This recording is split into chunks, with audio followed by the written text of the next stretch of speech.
찰칵. 이번 시간에는 나들이에 대해서 이야기를 나눠보도록 하겠습니다.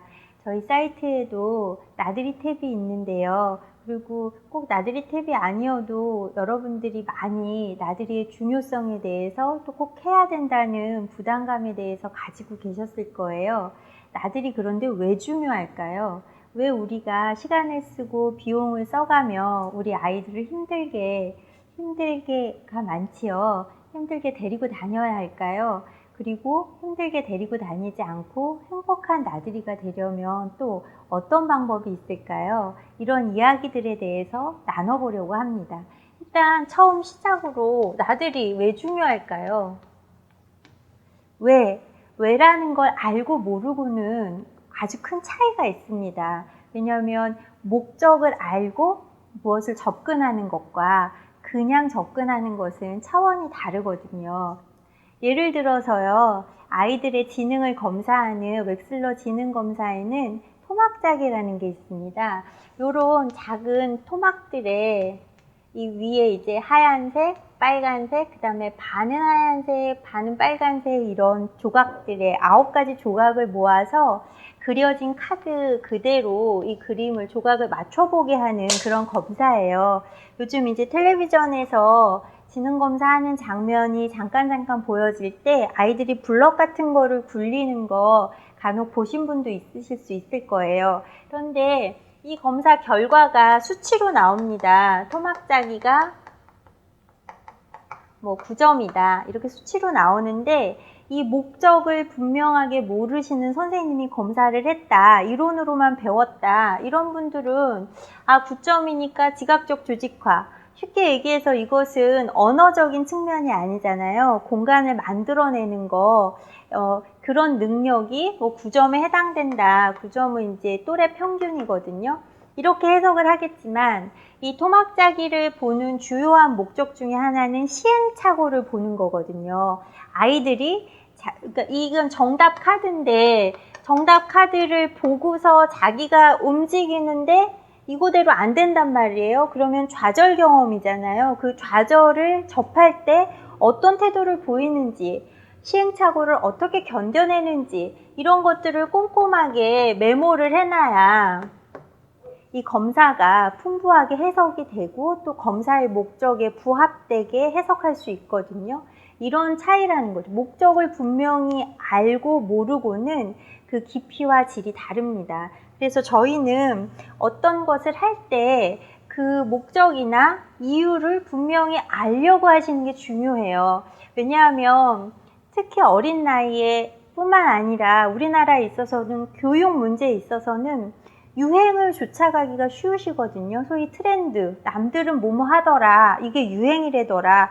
도대체 그게 왜 중요하고 또 그들의 목적은 뭐고 그게 효과는 뭔지 근거는 있는 건지 따져보지도 않으시고 우르르 다니시고 내가 거기에 속하지 못하면 우리 아이가 뒤처지지는 않을까 죄책감을 가지시거나 내지는 그게 또 경제적인 부분에 걸려 있으면 괜히 의기소침해지시고 또 배우자랑 싸우는 일도 있으시고 이런 부정적인 영향이 많거든요. 그런데 많은 사교육 또 세상에 나와 있는 교육 중에 물론 좋은 훌륭한 교육들도 있지만 상업적인 교육, 거품이 많은 교육, 때로는 저희 전문가들 입장에서 봤을 때는 어이없다, 외려 안 시키는 게 나을 걸 하는 교육까지도 많이 널려 있습니다. 그런데 단지 많은 사람이 한다는 이유로 어떤 네티즌들의 우르르 하는 그 속에 내가 끼는 그런 단순한 행위로 그런 교육에 우리 아이를 내맡길 수는 없잖아요. 그러니까 그런 부분에 좀 현명한 지혜를 가지셨으면 좋겠고요. 그 지혜에 대해서 우리 맘스멘토 홈페이지가 커뮤니티가 활성화돼서 많이 질적으로 정말 좋은 부모로서의 그 성장을 가지는 그런 역할을 하기를 기대를 합니다. 자, 나들이 너무 앞에 서론이 길었죠? 왜 중요하냐면요. 직접 체험과 간접 체험의 차이입니다. 이 체험이라는 건 내가 겪는 거잖아요. 나는 인도에 대해서 잘 알아. 인도에 대해서 아주 그냥 책도 읽고 비디오도 보고 영화도 보고 이런 사람들이 막 구구절절 이야기를 해요. 와, 인도는 그렇대? 와, 그런 게 있구나. 이 사람이 100가지를 이야기를 해도 나 지난번에 인도 여행 다녀왔는데, 한 사람이 딱 나타나면 이 사람 깨갱이죠. 비교될 수가 없는 것입니다. 직접 체험한 거와 간접적으로 아는 것의 질의 차이는 어마어마합니다. 그런데 특별히 저희의 나들이의 가장 중요한 강조점은 자연체험이거든요. 자연체험은 뭐예요? 자연이 뭐죠? 바람, 하늘, 꽃, 나무, 풀, 땅 이런 게 자연이에요. 멀리 가셔야 하나요? 돈 들이셔야 하나요? 힘쓰셔야 하나요? 시간을 많이 내셔야 하나요? 엄청 피곤한 일인가요? 사실은 애 학원에 보내고 또 학원이 멀어서 픽업하러 왔다 갔다 자가용 운전하시는 것보다, 대중교통을 이용하시는 것보다, 학원비를 내시는 것보다 훨씬 더 가볍고 쉬운 일이 자연체험이거든요. 우리 집 근처에 있는 공원에 가시면 되잖아요. 공원 없으시다고요? 놀이터 가시면 되잖아요. 어떤 방식으로든지 자연체험이 매일 이루어져야 합니다. 제가 강조하는, 저희 맘스멘토에서 강조하는 나들이의 가장 기본적이고 중요한 것은 자연체험 나들이입니다. 그리고 이 자연체험 나들이는 매일 이루어져야 하고요. 자연체험 나들이가 왜 중요하냐면요, 저희가 우리 아이들이 어떻게 자랐으면 좋겠다라고 생각을 할 때, 또 바람을 가질 때, 사실은 어릴 때는 건강부터 출발해서, 아주 아기 때는 막 키 비교하고 몸무게 비교하고 기준표에 맞냐 틀리냐, 뭐 맞냐 다르냐, 뭐 더 높냐 낮냐, 이런 데 관심이 많으시잖아요. 조금 있으면요, 말을 누가 빨리 했느냐, 걷기를 누가 빨리 했느냐, 이렇게 가다가 이제는 조금 사교육을 하시기 시작하면 영어를 하느니 안 하느니, 그림을 잘 그리느니, 학교 들어가면요 성적, 사실은 건강하게만 자라다오 라는 것은 타이틀이고, 내심은 학습에 대한 이제 그 열망들이 높으시죠. 그 학습에 대한 열망은 아주 멀리 있는, 그러나 가까이 느끼시는 좋은 대학에 갔으면 좋겠다, 여기에 맞물려 있고, 예전에는 좋은 대학에 국한됐었는데 지금은 대학을 나와도 뭐 88세대가 어떻고 뭐 3포세대가 어떻고 이런 이야기들을 실제 우리들도 겪고 있기 때문에 좋은 직업을 가졌으면 좋겠다까지 확장되어 있습니다. 거기에 지금 출발, 내가 해줄 수 있는 건 무엇이든지 해주고 싶다, 이렇게 생각하시잖아요. 그런데 우리들은 비전문가니까 세상이 말하는, 소위 전문가들이 말하는 무슨 력에 관심을 갖게 되는데, 그 력의 대표적인 게 뭐예요? 창의성, 뭐 인지 능력은 기본이고요. 공부 잘하는. 요즘은 창의성과 사회성 중에 특히 뭐예요? 감성지능, 감성능력, 이걸 중요하게 생각하잖아요. 21세기 리더의 조건으로도 창의성과 이